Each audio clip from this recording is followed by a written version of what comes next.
excuse you to say usu bempa pe adwuma ya wai pe adwuma ya Ghana na je manfo na wo pe o makumu no bosom a wokɔgye baaye no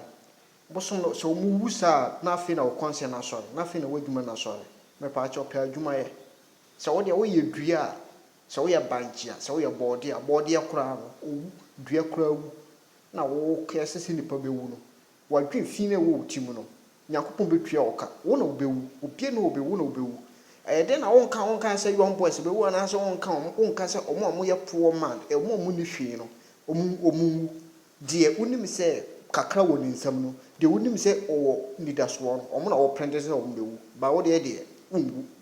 wo de wonka omo bewu wo kwasia wai wo nimma se ponchirani pe adwuma biye na bebo na gya kwasese ma wo ne na ma wo ka no se wo ye wayi na gina so wo Christian site men fa nko Muslim site what you say gina so wo Christian site men fa nko Muslim site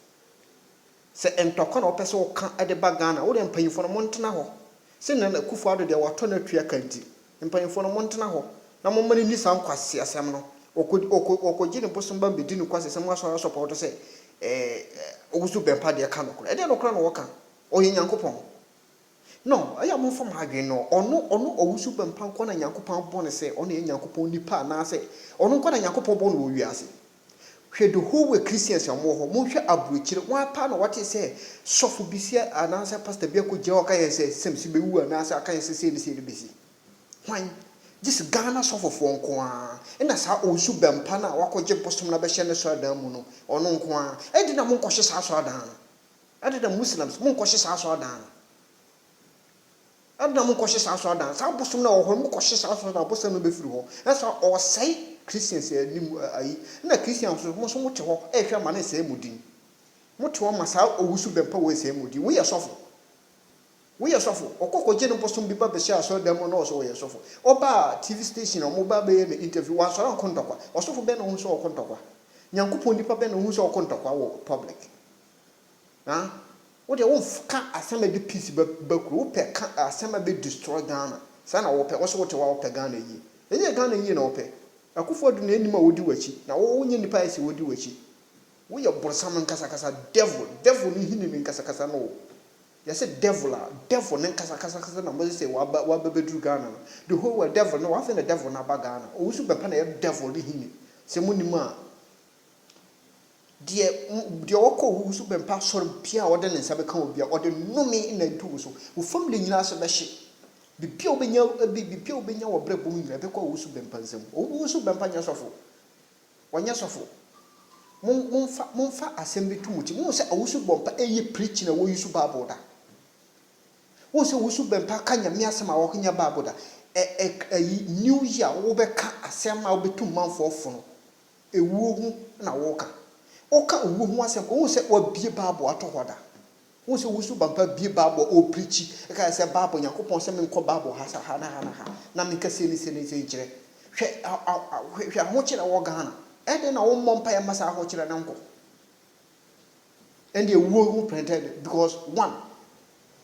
omo a mpayefo na ono mo problems ohon so na o pretend ko mpayefo na mo ono mo problem ho omo hu asem na waka because oni jo mama o mani nhia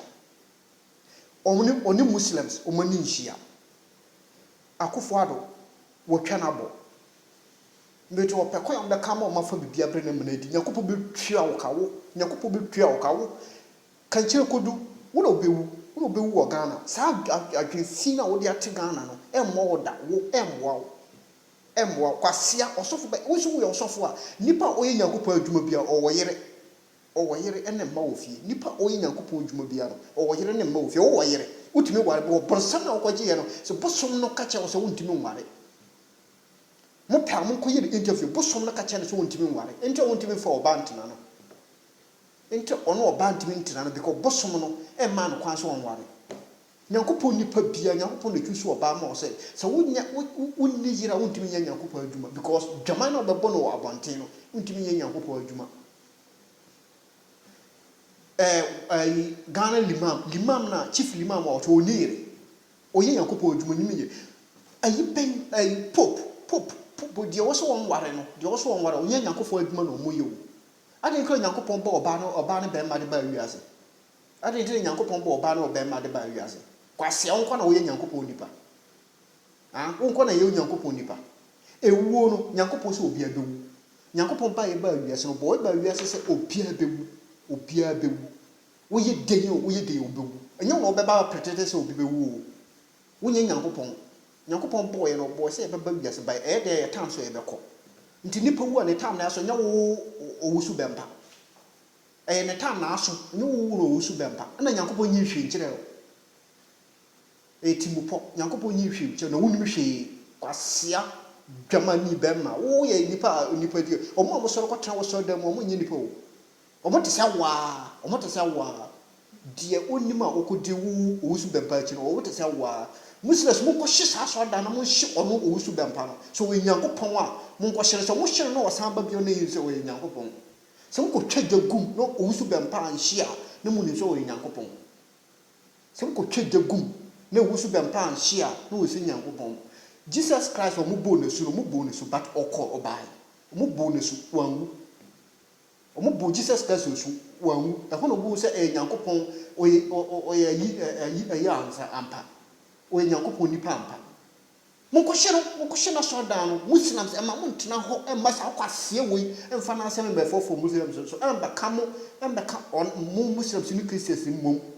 bonsam wo ba be ka muslims ni Christians e bo na mo destroy Ghana mo ko hye ono na so da na mo hye ono kasa ono oni yire oni hwe mo ko hye no dwaman wo ne wa na wo bo dwaba ya o se we sofo kwasia obegya ho asem o ka o se omo a oma ba ye na doye wo ye hwan omba ba ye na doye kwasia wo bopo mo bi di ade abro omo so mba ba ye odoye no munim di omo yo omunim di omo yo ko munim di omo yo ko mo mba ba ye odoye mo mote ho enyanka wo ho ekumofo ho mo pa aduane di omo nya bi ni na ma so so aduane ni sika e di akopre kwasa kwapra ko we abra enyanka fo ho a mo bra mo nya hwe ni no masora so aduane ni sika e di abra sa kwase we o de ka kwasesem nipa we nipa e di abra bronsam hini mo amoso mu sika ne mo duane ni budia de ko masa bronsam mo nhire nyina na mo de akoma no mo be bra papa mo nhire nyina na mo de akoma no abra nyanka ho mo pe brunya bedui o mo be pe bibi kura de aka o ma no mo nya bi na mo de abra fe de no anya ho kwan wo kaka kwasesem we de okomse wonim de efe no komse abo ba kwasia nyankopon bo mo no obo ba no o senko manka wo data wiase wo de on senkom on ka asampa bi anka ba Ghana ho da yisi wuo omo metima ma Ghana agina no omo na wo pese wiye jeje rore masa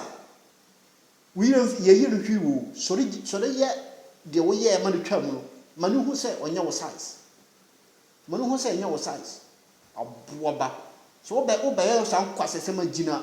mo sa de ohoge mo de mo fa nye exam ade tro mo fa ko northern side oye sa kwase ade no ade tro on fa obetuma stra black water no ko northern side ko ye sa kwase ade we no wasan ba mo kan che ne so oye bema on ko northern side on ko ye sa kwase ade no wasan bra ne nhwe no oye bema on ko northern part wo no ko ye sa kwase ade no wasan bra no ko sem kon say Nevlango chief bewu na say boko chief bewu na say wa chief bewu onko we be ma onko ko jeon no se nkra kon we no se faka mesenko wo de man ka onko bomboy no onko kacha bomboy chief se obewu no mesen ne nhwe no kwasia ana onko wale nko se sa kom no mesen abuoba oti northern side no southern side no kan sa kwase onko north we be ma be sen ko north enko ka me mo one day pe just 1 hour koka na be sen